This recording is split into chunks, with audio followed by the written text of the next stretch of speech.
Kenapa hidup kita terasa kacau? Karena segala sesuatu yang gak perlu yang kita urus, tapi kita gak pernah urusin hidup kita.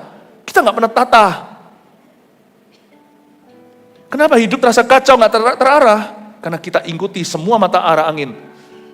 Mata angin dunia. Kita gak pernah mengikuti tuntunan Roh Allah yang begitu individu dan pribadi atas hidup kita.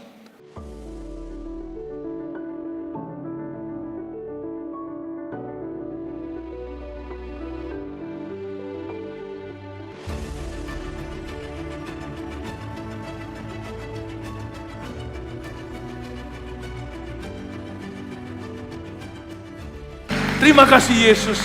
Segala pujian, hormat, kemuliaan hanya bagimu. Kau kami kasihi.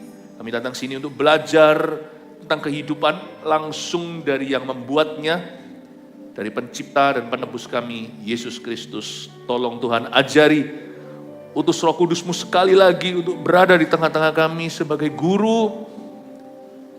Ajari kami untuk hidup bagimu. Tolong Tuhan Yesus juga tegur kami, koreksi kami di area yang kami butuh teguran Tuhan. Pakai hamba-Mu, lidah bibir hamba-Mu untuk menyampaikan kehidupan.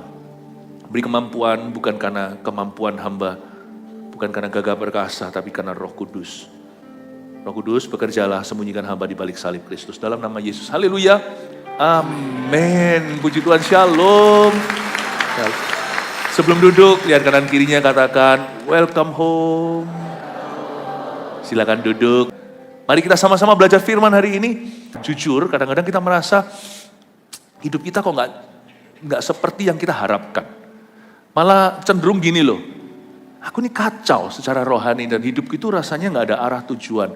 Apalagi hari-hari ini rawan sekali. Saya itu begitu lemah, kerasa sekali di dalam itu. Aku tuh lemah banget. Aku nggak sekuat yang terlihat. Meskipun dalam pelayanan, bisa jadi loh orang Kristen lama. Tapi ternyata rapuh di dalam. Dan terasa sekali hidupnya gak terarah. Terombang-ambing, gampang terbawa suasana. Kalau itu kita, good news kabar baiknya, maka firman ini hari ini untuk Anda. Kalau Anda gak merasa demikian, puji Tuhan. Anda bisa pakai firman ini juga untuk menguatkan yang lain. Mari kita buka sama-sama surat Paulus kepada jemaat di Efesus. Efesus pasal 5, ayat 15-21 saya baca dulu. Karena itu perhatikanlah dengan seksama bagaimana kamu hidup. Janganlah seperti orang bebal, tetapi seperti orang arif. Dan pergunakanlah waktu yang ada, karena hari-hari ini adalah jahat. Sebab itu janganlah kamu bodoh, tapi usahakanlah supaya kamu mengerti kehendak Tuhan. Dan janganlah kamu mabuk oleh karena anggur menimbulkan hawa nafsu, tapi hendaklah kamu penuh dengan Roh Kudus. Dan berkata-katalah seorang kepada yang lain dalam mazmur, kidung puji-pujian, dan nyanyian rohani. Bernyanyi dan bersoraklah bagi Tuhan dengan segenap hati. Ucaplah syukur senantiasa atas segala sesuatu dalam nama Tuhan kita, Yesus Kristus kepada Allah dan Bapa kita. Dan rendahkanlah dirimu seorang kepada yang lain di dalam takut akan Kristus. Kenapa hidupku terasa kacau dan tidak terarah? Pengakuan dosa. Gak apa-apa, bukan untuk mempermalukan seseorang, tapi supaya kita semua masuk dalam terang. Siapa di sini paling tidak sekali-kali merasa hidupnya kurang terarah? Oh nggak ada ya, cuman saya ya. Oh iya, ya pasti ada. Sepada-pada tupai terbang sekali-kali dia nyangkut di pohon mana. Kita ini masih struggle sih, masih struggling, masih bergumul dengan diri sendiri. Selama kita masih dalam darah dan daging Hawa dan Adam, kita terus mengalami peperangan. Kebaktian setelah ini saya mau bicara kenapa ya hidup kok rasa kayak perang terus. Malah kadang-kadang kita merasa kok kacau ya. Paling tidak gini, hidup doa saya kacau hari-hari ini. Mungkin ada yang mengaku gitu. Aduh, aku baca Alkitab sudah gak teratur. Padahal bisa jadi seorang pemberita firman. Enggak jaminan. Karena disiplin itu di tempat tersembunyi. Dulu waktu kasih mula-mula bacanya berapa pasal. Sekarang lompat-lompat kalau ingat. Nah, itulah cikal bakalnya. Kalau kehidupan rohanimu kacau, sebentar lagi kehidupan pernikahanmu. Bisnis segalanya. Bisa jadi yang kacau terakhir itu kehidupan profesionalmu. Karena Anda terpaksa harus disiplin, karena namanya kerja. Tapi pasti nanti cepat lambat akan ada masalah di dalamnya yang sebenarnya Tuhan tidak izinkan. tapi karena kita buka celah. Mari kita tata hidup dari sekolah dasar. Dari paling fundamental, yang paling fondasi, paling mendasar adalah hubungan kita dengan Tuhan dulu. Tapi nggak hanya itu, mari kita kenal maksud Allah, kenapa kita diberi waktu. Nah, sekarang kita baca ayat 15 dulu. Karena itu, perhatikanlah dengan seksama. Bukan perhatikan dengan asal-asalan. Asal-asalan itu gini, tutup mata. Saya bisa kira-kira tadi di tembok ini ada apa, ada nanti di pinggir-pinggirnya ada mainannya apa, ada lampunya, kira-kira. Seksama itu bukan skim reading. Kalau orang baca itu, balik, halaman, cepat. Bukan survei asal lihat. Seksama itu seperti MRI, seperti CT scan. Dibaca oleh yang ahli. Orang yang ahli yang membaca itu, apa namanya, radiologi ya? Radiologis. Itu sekolah loh itu. Bahkan ada mesin yang begitu dahsyat sekarang ya. Puji Tuhan rumah sakit kita semakin bagus. Lalu di Indonesia sudah ada yang bisa baca berapa slice katanya. Slice. Itu urat itu bisa ditipisin lagi, keju udah tipis-tipisin lagi, udah kelihatan semua serat-seratnya. Itulah artinya seksama. Dan kali ini Tuhan suruh kita evaluasi diri dan penggunaan waktu. Tuhan suruh kita operasi diri sendiri soal apa yang menjadi prioritas dalam hidupmu. Hidup itu gampang sekali erosi. Kita jalan dulu sungguh-sungguh, tiba-tiba sekarang mulai asal-asal. Makanya itu kita itu perlu sekali ke gereja. Karena waktu kita ke gereja itu, kita di titik nol lagi. Bukan mulai dari bawah, tinggal melanjutkan pembangunan Allah dalam hidupmu, tetapi spirit kita dibuat seperti menerima sesuatu yang baru setiap minggu. Kita seperti buku itu masuk ke halaman putih. Kembali kita disuci kuduskan.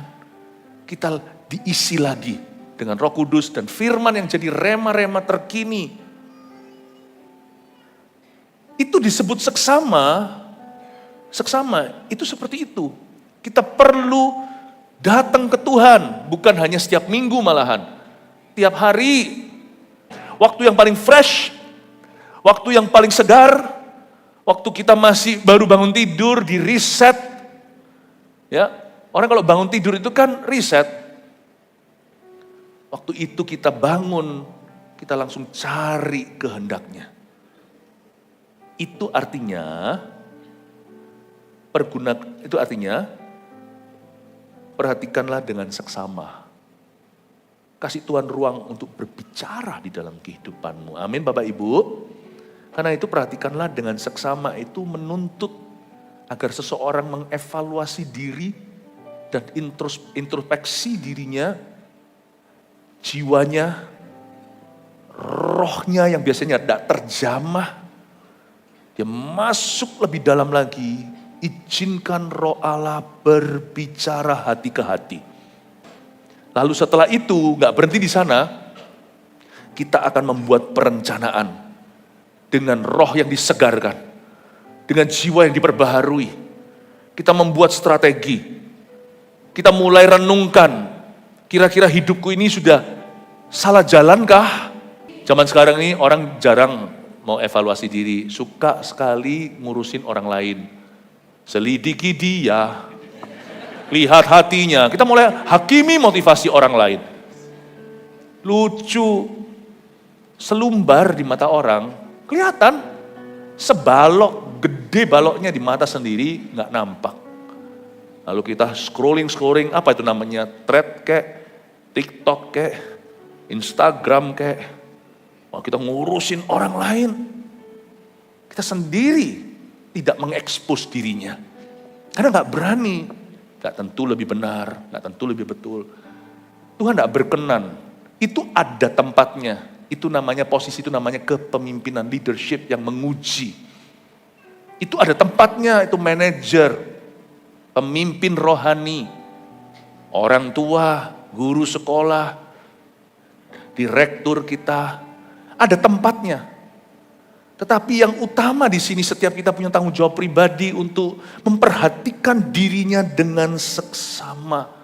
Urusi dirimu sendiri dulu, udah beres belum? Udah betul belum? Baru setelah itu di dalam posisimu yang sah, jikalau Anda seorang pemimpin atas 5, atau pemimpin atas 2, 5 roti 2 ikan tuh, atau pemimpin atas 10, atau pemimpin atas ratusan, atau ribuan, then do your job well. If you clear with yourself, kalau Anda sudah jelas dengan dirimu sendiri, itu disebut dengan perhatikan, jangan asal-asal. Perhatikan dengan seksama bagaimana kamu hidup, bukan orang lain hidup. How you live. Kenapa hidup kita kacau? Karena kita nggak fokus. Dan kita gagal fokus atau salah fokus. Dulu saya nggak ngerti tuh bahasa anak muda sekarang salfok apa sekali. What is that? Itu merek sepatu? Bukan. Salah fokus. Kenapa hidup kita terasa kacau? Karena segala sesuatu yang nggak perlu yang kita urus, tapi kita nggak pernah urusin hidup kita. Kita nggak pernah tata. Kenapa hidup terasa kacau, nggak terarah? Karena kita ikuti semua mata arah angin, mata angin dunia. Kita nggak pernah mengikuti tuntunan Roh Allah yang begitu individu dan pribadi atas hidup kita. Perhatikanlah dengan seksama bagaimana kamu hidup. Kata jangan seperti orang bebal, katakan orang bebal. Kata bebal di situ, ya karena kita tahu semua bahasa Perjanjian Baru itu Yunani kuno, Perjanjian Lama itu bahasa Ibrani.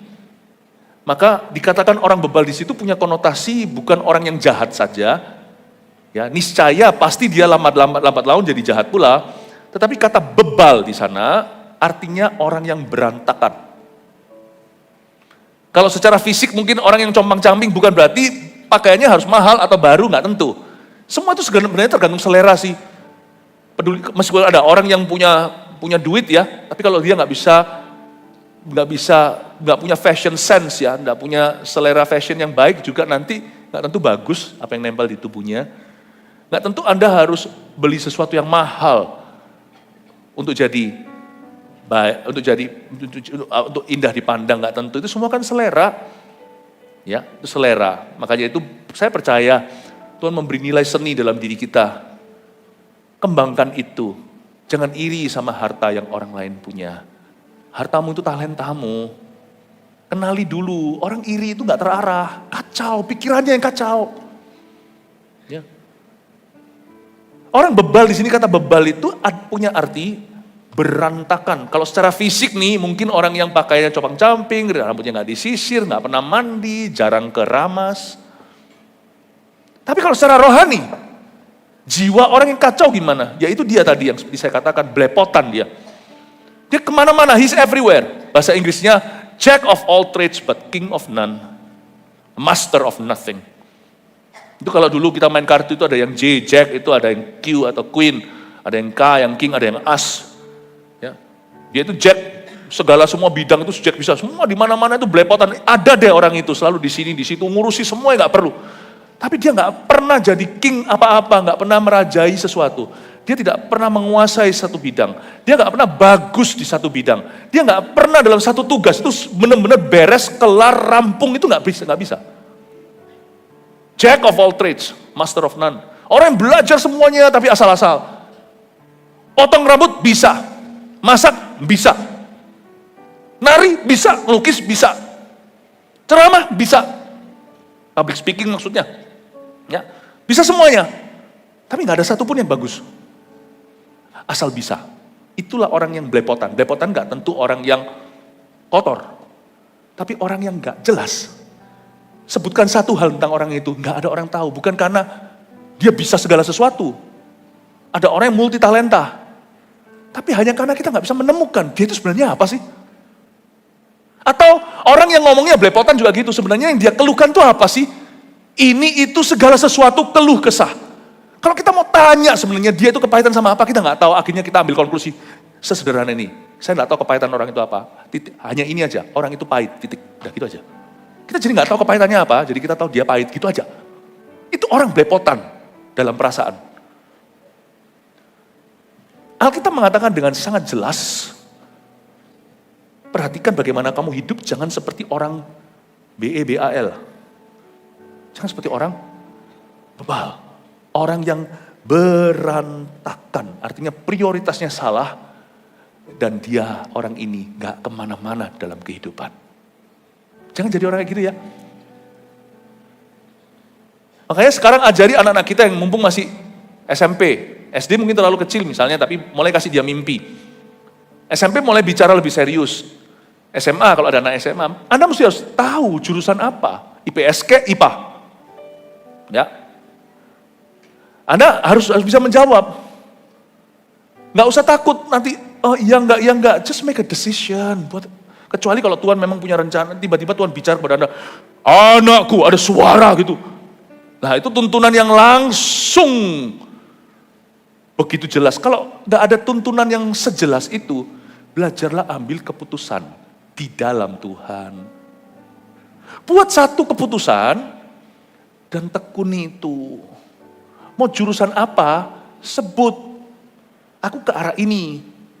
Kemarin saya waktu di airport mau terbang ke Bali, ketemu sama, disapa sama satu pasang suami istri, saya tanya, oh iya, sekolah di mana gitu, belajar apa? Geographic apa ya? Geographic science atau apa? Wow, zaman saya dulu waktu masih sekolah, apalagi tante, papa, mama kita, apa? Manajemen atau ekonomi? Sekarang namanya macam-macam. Geographic science. Apa itu? Betul ngatur untuk yang rendah, daratan tinggi, daratan rendah, yang lembah, yang apa? Untuk konstruksi katanya. Untuk bikin gedung-gedung itu harus ada orang yang khusus untuk ngatur gitu. Oh, saya nggak ngerti gitu-gitu sekarang. Saya berkata, wow. Saya nggak tahu dia memutuskan gitu gimana, apakah dia dengar suara Tuhan. Tapi saya pasti dia jelas mendengar suara hatinya juga. Jangan jadi orang yang bingung, kenali suara hatimu. Kalau Tuhan tidak berbicara super jelas seperti itu, berarti Tuhan bicara lewat suara hatimu. Dan diskusi sama papa mama, hai anak-anak muda, aku mau jadi ini, mau jadi itu. Tekuni dan doakan sampai siapa tahu Anda dapat beasiswa.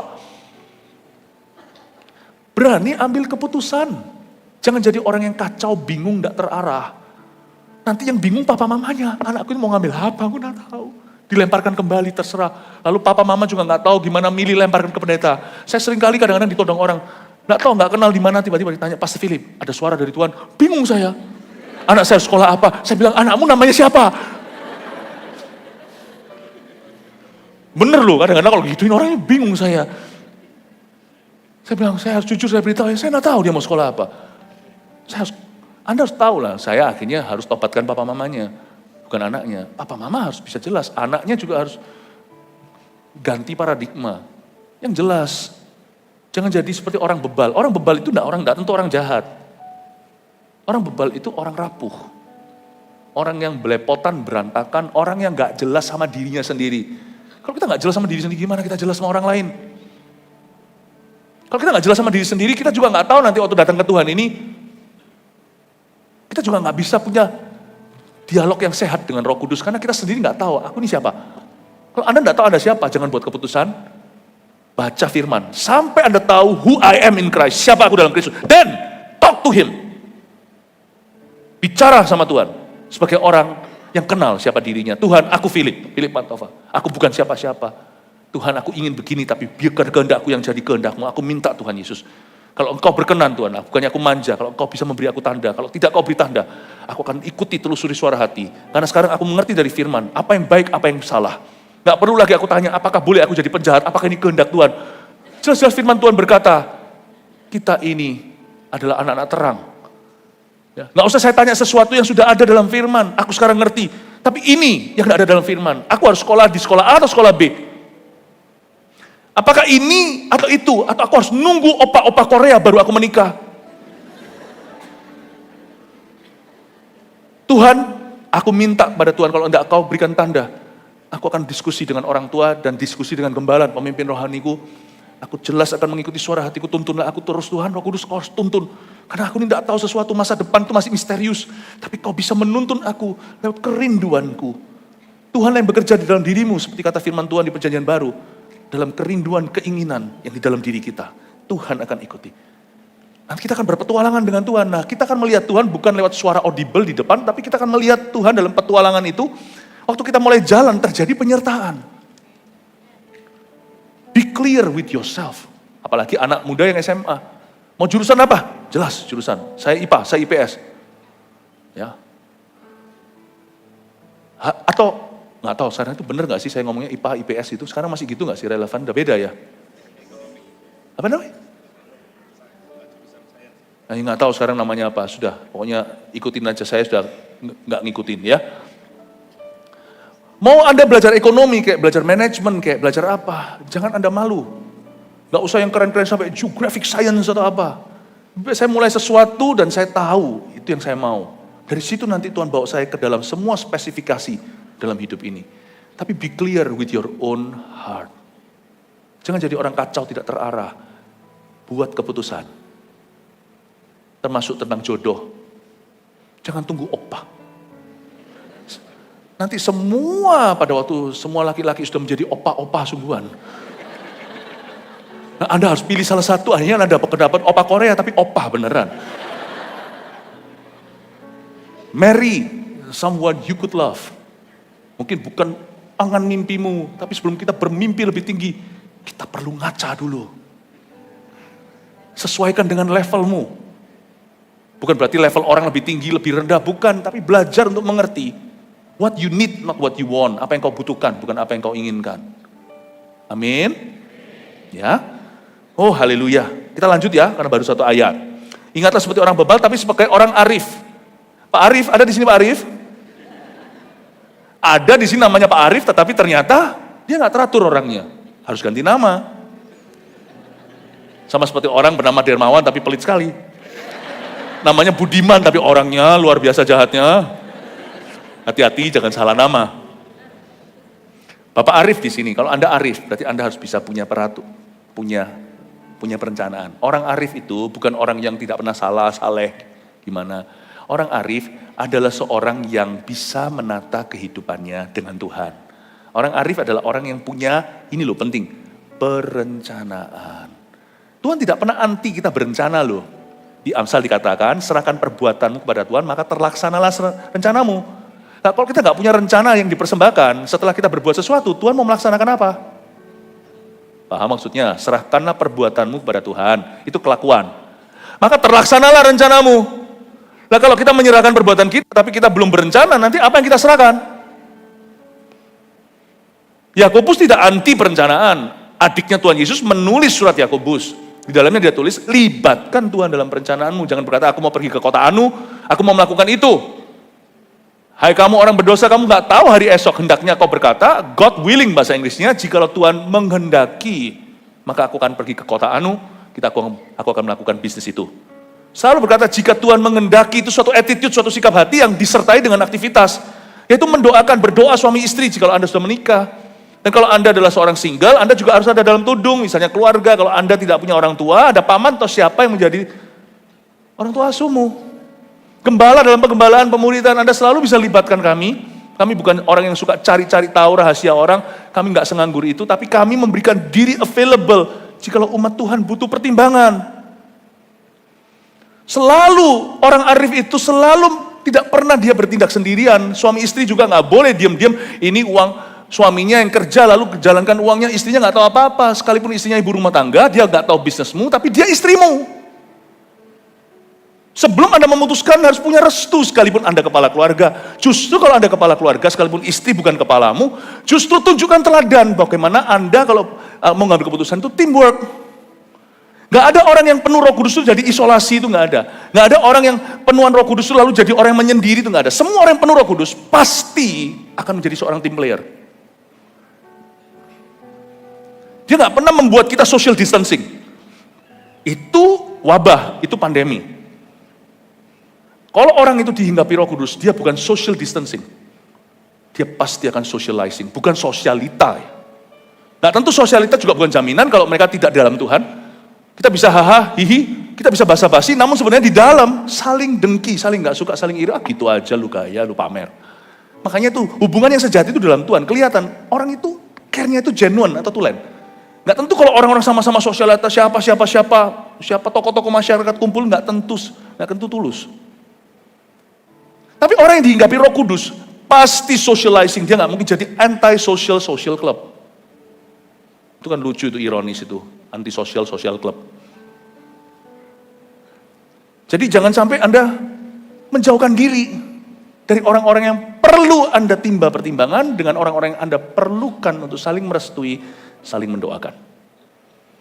Orang arif adalah seorang team player. Dia pasti melibatkan, karena orang arif bukan orang sempurna. Orang arif akan mencari orang arif. Orang arif tidak akan mencari gossiper, tidak akan mencari hater. Orang arif pasti akan mencari orang-orang yang sesama arif, yang sama-sama niat hatinya ingin bertumbuh dan mencari kehendak Tuhan dalam hidupnya. Pasti dia jadikan mereka adalah sekawan, teman, dibutuhkan orang lain untuk kita bijaksana. Makanya ada perumpamaan Yesus yang berkata, ada 5 orang gadis bijaksana, 5 orang yang bodoh. Bodohlah gadis-gadis bodoh itu yang bergabung mereka bersama-sama dengan yang lain yang bodoh. Udah bodoh kan harusnya mencari orang yang pintar. 5 gadis bodoh itu malah justru suka ngerumpi. Tambah bodohlah mereka padam api. Padam pelitanya ditinggal Tuhan pada akhirnya. 5 gadis bijaksana. Kenapa kalau Tuhan Yesus membuat perumpamaan gak mau buat satu aja, lebih gampang kan? 1 gadis bijaksana, 1 gadis bodoh. Harusnya 1 lawan 1, apple to apple kan? Tapi kenapa Tuhan berkata 5 dengan 5? Dibutuhkan orang lain untuk kita lebih bodoh. Dibutuhkan orang lain juga untuk kita menjadi semakin bijaksana. Orang arif pasti akan cari orang arif. Makanya itu ada ayat-ayatnya. Mazmur berkata gini, bukankah orang-orang kudus di negeri ini adalah sukacitaku setiap hari? Tapi kutiadakan orang-orang pembual, kutiadakan mereka pembuat kejahatan. Itu bicara dari sisi seorang raja. Daud berkata, aku habisin mereka. Artinya bukan eksekusi, maksudnya aku habiskan mereka dari hidupku. Mereka adalah ladang misi, tapi mereka bukan teman sekawanmu. Jangan bergaul sebagai teman sepadan dengan orang-orang yang tidak beriman. Atau mereka yang lebih parah dari orang yang tidak beriman adalah orang-orang yang pura-pura beriman. Jadi orang Kristen tapi sebenarnya jahat hatinya. Jangan kau bergaul dengan lidah jahat, lidah bercabang. Jangan kau bergaul dengan racap yang tidak imbang. Nangkep ini ya Bapak Ibu? Ada Pak Arif di sini? Puji Tuhan, semoga Anda sungguh-sungguh arif. Haleluya ya. Anda ditanya hari ini di gereja belajar apa? Belajar bahasa Indonesia. Apa itu bebal, apa itu arif, sekarang sedang diberikan pengertian. Lanjutkan sekarang ayat 16, dan pergunakanlah waktu yang ada. Karena hari-hari ini adalah jahat. Ayat 16 ini luar biasa. Dan pergunakanlah waktu yang ada. Katakan waktu. Kita perlu tahu ayat 16 ini, waktu di sini dalam bahasa Yunaninya itu sebenarnya ada 2 arti, kronos dan kairos. Yang dimaksudkan di ayat 16 ini adalah kairos. Jadi kita kira kalau pergunakan waktu itu waktu kita ya, hour after hour, jam per jam, menit per menit, AM, PM, AM lalu PPM, AM, PM. Tapi ayat 16 ini artinya pergunakanlah waktu. Kata waktu di sini juga sama yang dipakai di Galatia 6, pergunakanlah setiap kesempatan, pakailah kesempatan,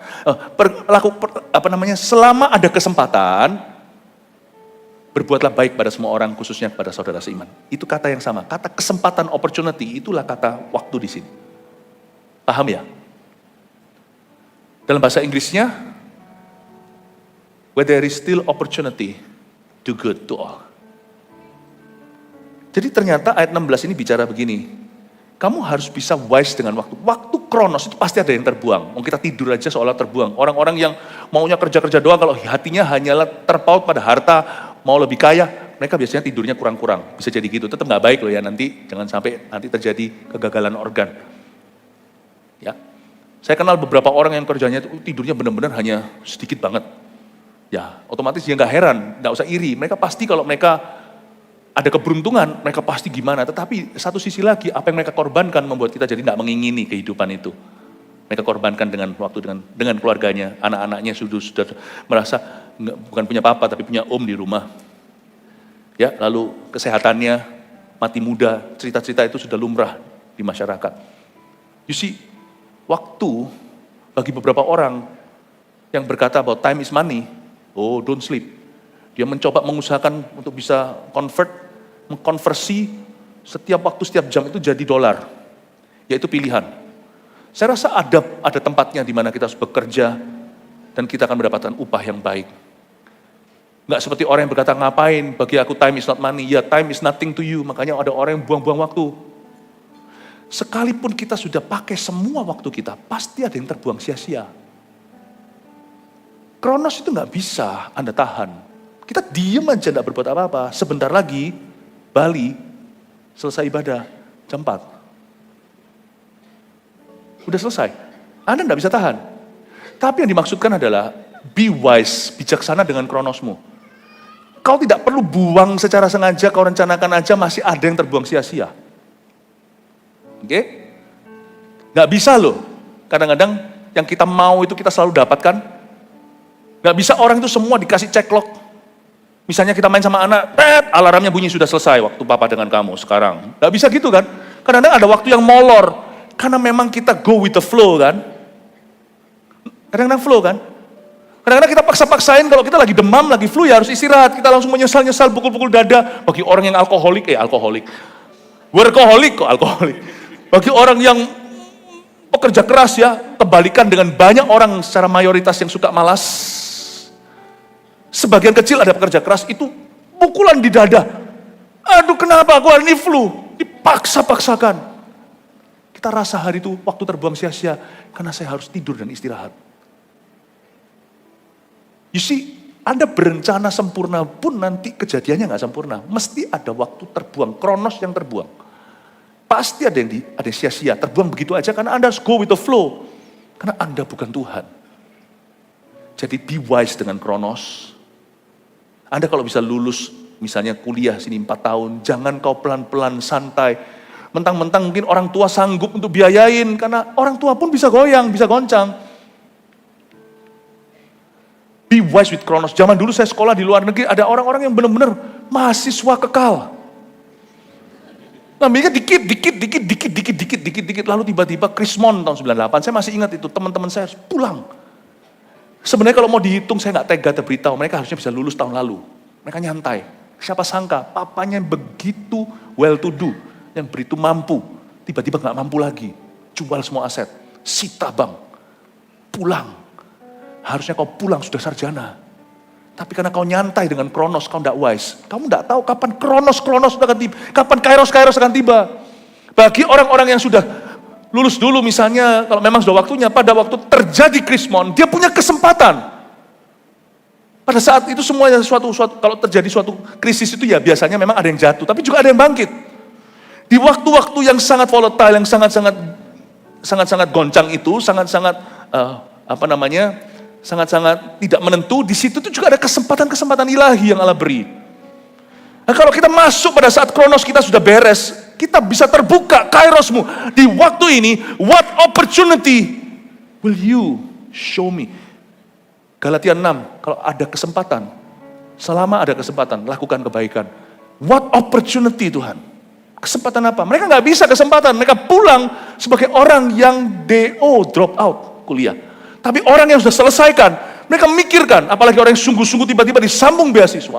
Orang-orang seperti itu waktu pulang kembali, mereka berkata, opportunity apa yang kiranya Tuhan buka? Di waktu kesempatan seperti inilah, aku memperoleh kesempatan yang sama anak orang miskin, anak orang kaya. Ini yang disebut di sini, kairos. Pergunakanlah kairos yang ada. Karena hari-harinya adalah hari jahat. Biasakan dirimu, kalau saya sama istri saya punya agenda. Agenda kami masih manual. Jadi ya dulu saya bercanda. Karena sampai sekarang saya juga nggak tahu gimana buka laptop. Maaf ini, saya memang begitu.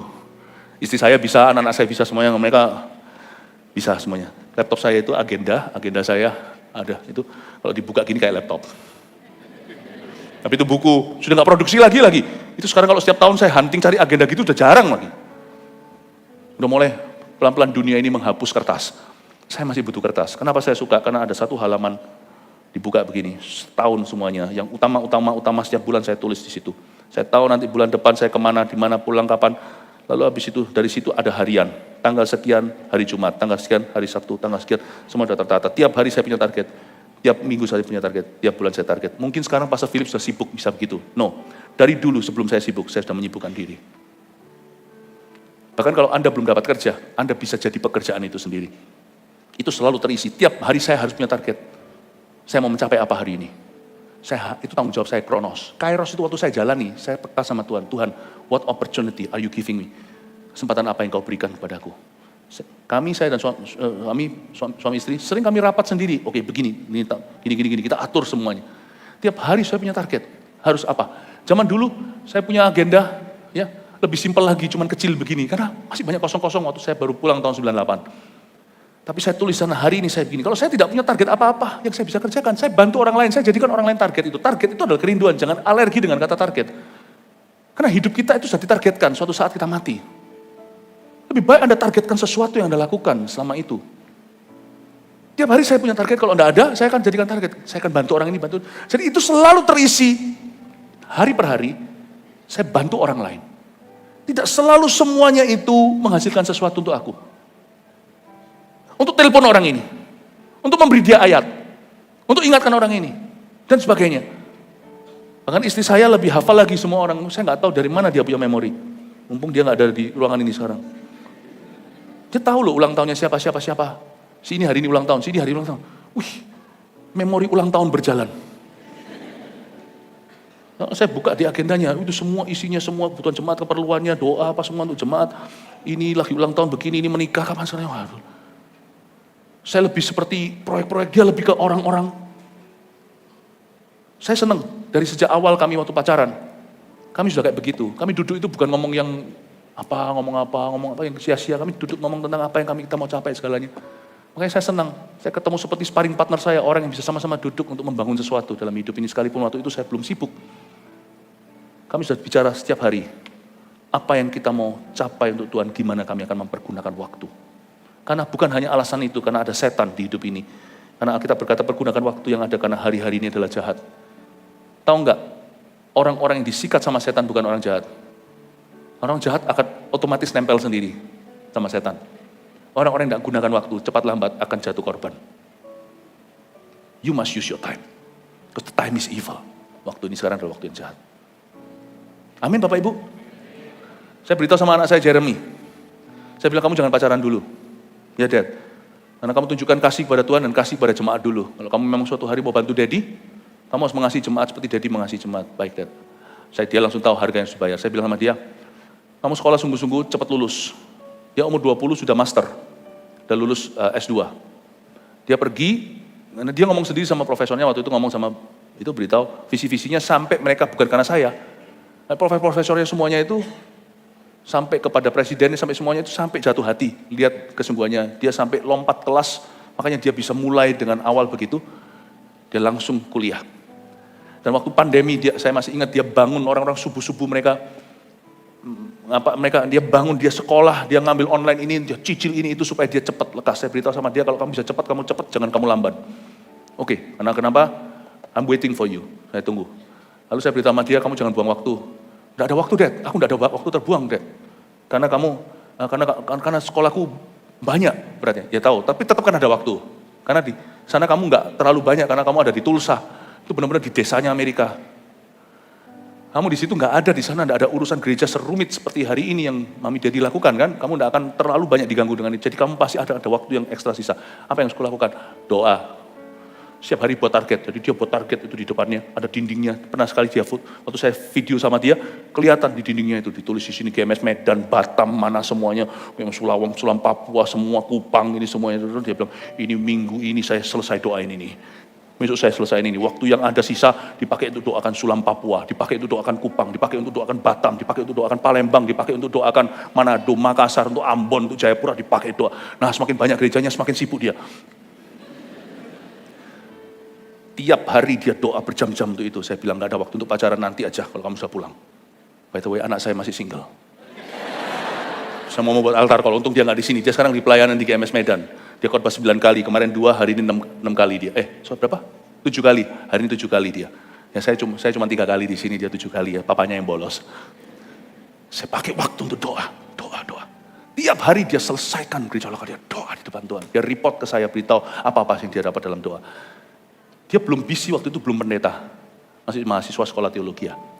Tapi saya dan kami sudah membuat kesepakatan. You make yourself busy. You don't find work, kamu gak usah cari pekerjaan. Kamulah pekerjaan itu. Kamu cari pekerjaan itu. Pergunakanlah waktumu, hai orang-orang muda. Bapak ibu sekalian di sini juga pasti akan ada waktu sisa. Sekalipun kita semua kerja keras pasti. Jangan dipakai waktu untuk scrolling. Pas sudah pulang ada orang, ada anak, semuanya kita jadi orang yang mengautiskan diri sendiri. Kenapa? Kita harus masuk ke dunia sendiri. Sedangkan di samping kanan kiri kita sudah tunggu diajak bicara. Nggak apa-apa ada waktunya, kasih waktu untuk itu, tapi jangan setiap waktu. Anak-anak muda juga sama, lelah, penat katanya, aku sudah selesai belajar. Istirahat, me time. Ini bukan istirahat, malah buat penat. Istirahat itu tidur. Doa, ngobrol kayak atau apa. Itu. Apalagi anak-anak muda yang sudah setelah penat begitu dia begini jatuh dalam pencobaan. Lihat yang enggak, lalu jatuh ke dalam dosa. Pergunakan waktu itu be wise. Termasuk apa yang kau isi saat kau tanda kutip sabat. Sabat itu enggak tentu bicara soal hari, waktu hari Minggu kita ke gereja, tapi waktu-waktu Anda break. Pergunakan waktu. Waktu ini jahat, setan itu sering lewat. Orang yang enggak ngerti, langsung scrolling, enggak tahu, enggak paham, itu pasti akhirnya kena pancingan. Ada waktunya untuk begini. Begini, mana HP-nya? Gini lah, HP-nya gede. Ada waktunya, kasih dirimu sendiri waktu. Tapi jangan setiap waktu. Amin Bapak Ibu. Karena hari-hari ini adalah hari-hari yang sebab itu janganlah kamu bodoh, tapi usahakanlah supaya kamu mengerti kehendak Tuhan. Ada kata usahakanlah, katakan usahakanlah. Kata usaha di sini berarti ada usaha dari sisi kita. Enggak secara otomatis. Usahakanlah supaya kamu mengerti kehendak Tuhan, berarti ada effort dari kita untuk membangun kebiasaan-kebiasaan rohani. Dulu waktu anak saya masih kecil, saya berikan pada mereka peraturan, saya sama mamanya berikan peraturan, kalian hanya boleh main waktu itu, zamannya masih iPad, itu pun dikasih orang. Saya beritahu sama mereka, kalian hanya boleh main ini, anak saya yang laki-laki, cowok suka main basket, aslinya suka main basket, jadi kalau main game juga main basket, saya kasih di situ ada gamenya basket, hanya Saturday, Sabtu, waktu itu zamannya mereka belum ada voltage apa, waktu itu mereka ikut sama kita ke Pro M. Mereka siang, pagi-pagi sebelum jam 12 gitu, mereka boleh main, hanya setengah jam. Masing-masing orang, setengah jam. Jadi mereka setengah jam, aku dulu. Setengah jam, sudah selesai. Setengah jam. Boleh ada waktunya, tapi bukan setiap waktu. Pergunakanlah waktu sebab hari-hari ini adalah hari yang jahat. Usahakanlah supaya kamu mengerti kehendak Tuhan, supaya punya kebiasaan-kebiasaan yang positif, yang berguna, yang membangun, dan yang melibatkan orang, bukan kebiasaan-kebiasaan yang tidak ada buahnya. Dan janganlah kamu mabuk oleh anggur, karena anggur menimbulkan hawa nafsu, tapi hendaklah kamu penuh dengan roh. Jangan mabuk karena anggur ini, jangan masuk kebiasaan-kebiasaan buruk, yang membuat Anda dan saya, penilaiannya terganggu, yang membuat kita itu, apalagi orang-orang yang berada di posisi leadership kepemimpinan, kalau Anda mau maju dan buat orang lain maju, hindari kebiasaan atau hindari benda-benda, barang-barang atau termasuk minuman dalam hal ini yang membuat Anda jadi kabur dalam penilaian. Karena anggur membuat kita puyeng. Seorang hakim tidak boleh itu, seharusnya. Pemimpin negara jangan itu. Pemimpin rohani juga jangan itu. Karena apa yang membuat Anda jadi tidak bisa mikir dengan mengkaburkan pikiranmu, hindari aktivitas atau benda itu. Dia ngomong di sini, kamu jangan mabuk karena anggur menimbulkan hawa nafsu. Kurangi distraksi, kurangi gangguan, karena hidupmu berguna. Tapi hendaklah kamu penuh dengan roh, isi dengan aktivitas yang membangun manusia rohmu. Kata penuh dengan roh ini bukan kepenuhan sekali. Kepenuhan sekali waktu terjadi Pentakosta itu indah. Tapi kata penuh dengan roh, kamu penuh dengan roh ini adalah continual feeling atau diisi dari waktu ke waktu. Makanya ada kebiasaan rohani yang kita bangun seperti kita komitmen ke gereja. Saya selalu sarankan jemaat, kalau kita ke gereja itu waktunya selalu buat sama aja. Kecuali kalau memang ada terganggu, ada aktivitas lain, misalnya Anda bepergian. Misalnya kalau ada jemaat yang datang di ibadah 2, ya ibadah 2, ibadah 3, itu baik. Sama dengan exercise, sama dengan kita olahraga. Kalau kita nge-flow waktunya, nanti malah justru bolong-bolong, lama-lama kompromi dan enggak sama sekali. Tapi kalau olahraga, itu harus set. Saya kalau olahraga jam sekian, hari gini, hari segitu. Saya buat hari yang paling sedikit, saya pasti traveling di hari itu. Kalau enggak, saya akan beralasan. Kalau Anda beribadah juga sama membangun manusia roh Anda, hendaklah kamu penuh dengan roh itu, ada waktu-waktu yang sudah Anda tetapkan. Datang lebih pagi, jangan tergesa-gesa. Waktu datang ke ibadah itu, datang berapa menit sebelum mulai, supaya kita bisa berdoa dulu. Sebagai jemaat ya. Nah, itu, hendaklah kamu penuh dengan Roh Kudus. Ada waktu-waktu saat teduh. Lama-lama nanti akan ada memori di dalam diri kita. Jam tertentu itu kita bisa bangun sendiri. Kalau tiap pagi kita bangun jam sekian, kita berdoa. Saya sekarang sudah gak pernah lagi bergantung dengan waker. Selalu alarm di set jam berapa itu saya selalu 5 menit sebelumnya saya bangun untuk matikan waker itu. Secapek apapun juga sudah ada memori di dalam diri sini, bangun segitu. Meskipun juga misalnya ke belahan bumi yang lain, bukan ke luar angkasa ya, belahan bumi lain. Oh ya, belahan dunia yang lain. Pas lagi jet lag ya, saya bisa jam segitu bangun tuh ada craving, ada kerinduan untuk berdoa. Seperti orang yang hamil itu loh, orang yang orang craving itu apa namanya? Ngidam. Bisa ngidam doa jam itu. Waktu saya lihat-lihat, ingat-ingat, saya nggak ingat kan jam berapa di sebelah sana. Oh, di Indo ini jam segini. Ya pas saya memang waktunya doa. Bangunlah craving doa itu. Tiap pagi jam segini. Hendaklah kamu penuh dengan Roh Kudus, ada aktivitas-aktivitas yang benar-benar membuka jalan untuk kita diisi terus. CG. Wah itu benar-benar ya. Orang-orang CG itu semua kesaksian kalau udah cocok apalagi ya. Kayaknya nggak mau pulang-pulang, bye di sini, nanti di situ bye lagi 10 kali bye-bye. Jam gimana tuh ditunggu-tunggu nih, beberapa jemaat kita itu khusus dari luar kota loh. Khusus mau gimana, dia CG dulu balik lagi ke luar kota itu untuk ya kalau diberi kemampuan mereka bisa, mereka lakukan itu. Mereka bela-belain karena CG mereka nggak mau miss. Mereka nggak mau luput karena mereka rasa di situ mereka dibangun dan mereka di situ akrab, mereka benar-benar merasa nggak sendirian. Itu yang disebut dengan hendaklah kamu penuh dengan Roh Kudus. Isi hidupmu dengan aktivitas-aktivitas yang membangun manusia rohmu. Karena hari-hari ini adalah hari-hari yang jahat. Dan kurangi distraksi gangguan seperti anggur. Anggur gak cocok bagi seorang hakim. Gak cocok seorang yang mencoba misalnya bekerja di level-level tertentu yang perlu pertimbangan, perlu hikmatnya, perlu bijaksana, perlu pengambil keputusan, tidak boleh puyeng kepala. Dia harus selalu sober. Gak boleh hangover. Ada orang-orang tertentu ditaruh Tuhan di posisi leadership, rohani maupun bukan. Jangan jamah hal-hal ini. Jangan jadikan itu kebiasaan. Jangan jadikan kesukaan. Beberapa orang tidak bisa kita hakimi. Ada orang-orang tertentu yang harus socially, harus ketemu dengan orang-orang begitu. Tapi jangan pernah kau suka dengan itu. Jangan pernah apalagi jadikan kecanduan. Karena anggur menimbulkan hawa nafsu, itu adalah distraksi yang tidak perlu. Dan berkata-katalah seorang pada yang lain dalam mazmur, kidung pujian, dan nyanyian rohani. Bernyanyi dan bersoraklah bagi Tuhan dengan segenap hati. Supaya instead of daripada mabuk, mendingan hatimu dipenuhi dengan ucapan syukur. Terus di dalam hatimu bergaul dengan Tuhan. Mazmur, pujian, nyanyian rohani bukan kategori-kategori puji-pujian. Mazmur, pujian, dan nyanyian rohani adalah kondisi hati. Sebuah atmosfer surgawi yang terus kau jaga. Kurangi distraksi-distraksi atau gangguan-gangguan yang tidak perlu. Karena Tuhan hari-hari ke depan akan memberkati hidupmu, akan membuatmu semakin luar biasa. Dalam karir Anda, dalam pelayanan Anda. Ucaplah syukur senantiasa atas segala sesuatu dalam nama Tuhan kita, Yesus Kristus pada Allah dan Bapa kita.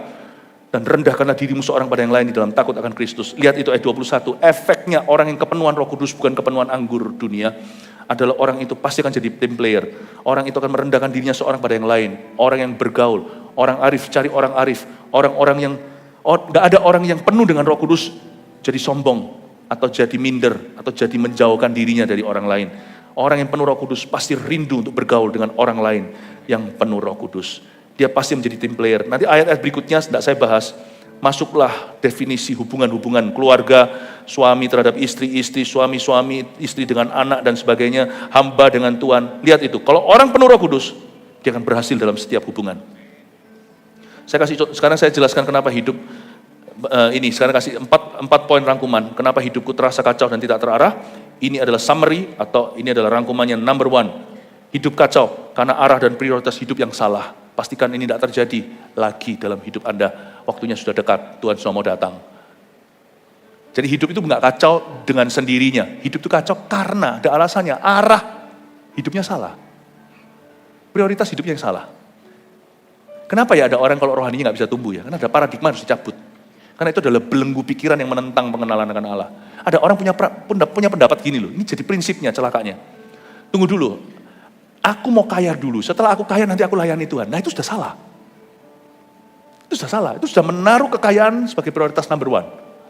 Sedangkan Tuhan berkata carilah dulu kerajaan sorga. Loh nanti kalau aku cari kerajaan sorga aku jadi malas kerja, jangan salah. Adakah orang yang minum Kristus keracunan? Adakah orang yang penuh Roh Kudus lalu malas kerja? Enggak, malah sebaliknya. Salah, ada orang yang begitu pikirannya. Aku mau dulu. Lihat ya, anak muda yang punya pikiran gitu ya. Bagus, saya mendingan punya kuda daripada keledai. Keledai itu didorong, ditendang juga nggak bisa, nggak mau maju-maju. Tapi kuda itu kadang-kadang, apalagi kuda liar, itu perlu dijinakkan, dikasih penutup mata. Nggak apa-apa. Tapi tetap harus dididik. Anak muda yang berkata begini, daripada anak muda yang tidak punya drive, nggak punya dorongan, ya udahlah terserah mau apa. Ada anak muda yang begini, saya pernah ketemu beberapa, dia ngomong begini, aku nggak mau dulu pacaran, aku nggak mau gini, bukan nggak mau pacaran, nggak mau dulu, aku melayani Tuhan nanti setelah aku kaya, aku harus berhasil dulu pekerjaanku. Jadi lihat ya, nanti akhirnya dia sama jodoh yang dari Tuhan selalu papasan. Tidak pernah ketemu, dia selalu tidak pernah jodoh dengan semua yang Tuhan sediakan tepat pada waktunya, karena orang ini prioritasnya salah. Prioritasnya salah. Aku baru melayani Tuhan setelah aku kaya. Aku baru begini-begini. Nanti lihat ya, pada waktunya dia selalu telat. Nah kan dia mau suatu hari buat apa? Punya istri, trophy wife apa? Atau istri itu merupakan piala? Bukannya Tuhan berkata di Maleakhi, setialah pada istri masa muda. Kata masa muda di situ, bukan istri muda ya. Istri masa muda adalah orang yang membangun bersama. Tidak mulai dari nol tentunya. Umur 14 udah mau pacaran, umur 12 apalagi umur 9. Ngawur, jangan. Tapi orang kalau sudah nggak perlu sampai dia udah punya apa, punya rumah, punya mobil, punya apa segalanya. Asal Anda sudah punya tanggung jawab atas hidupmu, punya pemasukan tetap, sudah bukan di usia sekolah. Pernikahan itu bisa dilangsungkan kalau sudah sama-sama sepakat dan bertanggung jawab. Jangan tunggu sampai nanti aku sudah kaya raya, aku jadi konglomerat, aku sudah punya ini, punya itu. Nanti yang mau sama kamu, mau sama Anda, itu orang-orang yang punya mau. Itu namanya trophy wife, not a real wife. Itu Barbie. Bukan membangun bersama. Karena Tuhan nggak izinkan Adam itu kelar dulu semua itu yang namanya zoo atau semua kebun binatangnya. Dikasih Hawa di tengah-tengah jalan. Ketika Adam sudah mulai bekerja. Supaya mereka sama-sama menaklukkan bumi. Kalau ada anak muda yang punya pendapat seperti itu, lebih baik daripada anak muda yang malas, tapi sama-sama nggak baik. Pada ujungnya sama-sama akan telat. Baik itu jodoh, baik segalanya. Lihat ya, nanti dia mau melayani Tuhan, ketika dia sudah, nggak mungkin, pasti kecanduan. Dia umur 30, dia berhasil, gunung tinggi, lebih tinggi lagi Himalaya dia mau duduki. Nggak mungkin dia akan berkata, nanti sampai saya umur 40, dia pasti akan kerja lagi, karena waktu itu dia terpacu. Dulu dia mahasiswa, sekarang dia sudah orang bekerja, dia lihat kanan kirinya, orang lebih berhasil. Dulu dia merasa aku mau mencapai itu, sekali dia ada di situ, dia lihat lo di sana, dengan rencananya aku pernah Himalaya dan sebagainya, wah dia pasti terpicu. Ambisius, umur 40 terus 50 dia nanti pada waktu antara dia hilang semuanya, karena dia gambling, karena hatinya udah salah dari awal, gak ada yang bisa ngerem, pernikahannya pun gak sehat, karena dia pasti akan selalu mengutamakan itu.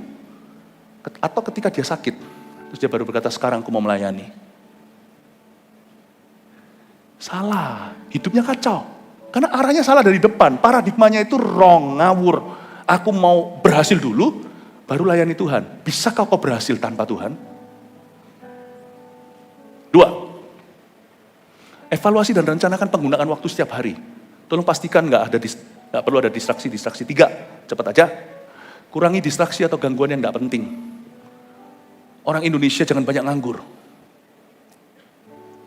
Ingat ya, tapi aku pengangguran, itu pilihan. Anda nggak punya pekerjaan, bukan pengangguran. Belum punya pekerjaan, jadilah pekerjaan itu. Bahasa Inggrisnya gini sih, susah untuk di Indonesia kan. If you don't have any work to do, be the work that will bless other people. You be the work that bless other people. Saya bersyukur untuk masa pandemi. Itu seperti ya, Tuhan menghentikan matahari bagi Yosua dan kawan-kawannya. Saya langsung bersiul berkata pada semua pemimpin yang ada, ini waktunya sekolah, karena dulu pas Sam ini sekolahnya apa? Dia ini kan benar-benar disaut sama Tuhan. Siapa lagi disaut sama Tuhan, yang engineering, yang apoteker. Dulu sekolah apa? Oh, dulu sekolahnya annoying katanya. Oh, bukan. Accounting ya, accounting. Jadi sekolah apa disamber. Saya itu nggak ada waktu karena kita tambah besar. Kan nggak mungkin jemaat saya cuti 2 tahun, saya sekolah lagi. Nah, jemaatnya di sini 2 tahun. Udah ada yang lahir, ada yang mati. Ada yang kawin, ada yang nikah. Nggak bisa kan. Pandemi. Tetap pelayanan dijalankan. Tapi gamenya berbeda. Saya beritahu sama mereka, waktunya. Sekolah semuanya, sekolah. Semua gembala regional kita sambil S2, master semua. Dalam ministry, dalam leadership semuanya. Dari sebuah university yang bisa korespondensi di Amerika, langsung habis itu nanti tinggal wisudanya di sana. Itu pun nabung mereka, kita nabung sendiri. Satu-satu tuh nabung berapa tahun. Waktu mulai kuliah sudah mikirkan untuk wisuda, udah mulai nabung. Ya. Saya bersyukur. Ada momen di mana ketika nganggur, enggak nganggur bener karena waktu pandemi itu justru pelayanan kita luar biasa. Waktu pandemi itu saya sendiri khotbah itu 18 khotbah baru setiap minggu. Waktu pandemi. Hari ini di sini tiba-tiba sudah ada di Taiwan, di mana? Karena lewat yang namanya Zoom dulu. Ya, lalu habis itu saat teduh dan sebagainya, nggak ada yang nganggur. Tapi saya tetap S1, mereka semua S2, saya yang kerdil sendiri. Karena ketika mereka sekolah, saya kerja mati-matian. Mereka sekolah, bersyukur. Pasti ada waktu, pasti ada alasan Allah kenapa hari ini kau masih nganggur. Isi dengan sesuatu. Tanya sama Roh Kudus apa yang menjadi kehendak Allah. Why? Kenapa Tuhan aku barusan gak lama lalu di PHK? Why? Kenapa bisnisnya shrinking? Kenapa bisnisnya menyusut? Why? Isi. Amin. Kurangi distraksi, gangguan yang gak penting. Buang itu semuanya. Kita semua orang-orang pilihan Tuhan. Bangun dulu kebiasaan rohani yang konsisten. Oke. Ini kebiasaan rohani juga. Tolong difoto. Bawa pulang ke rumah dan kita lakukan. Ini sudah overtime. Mari kita semua bangkit berdiri. Haleluya. Siapa yang diberkati Tuhan? Katakan amin.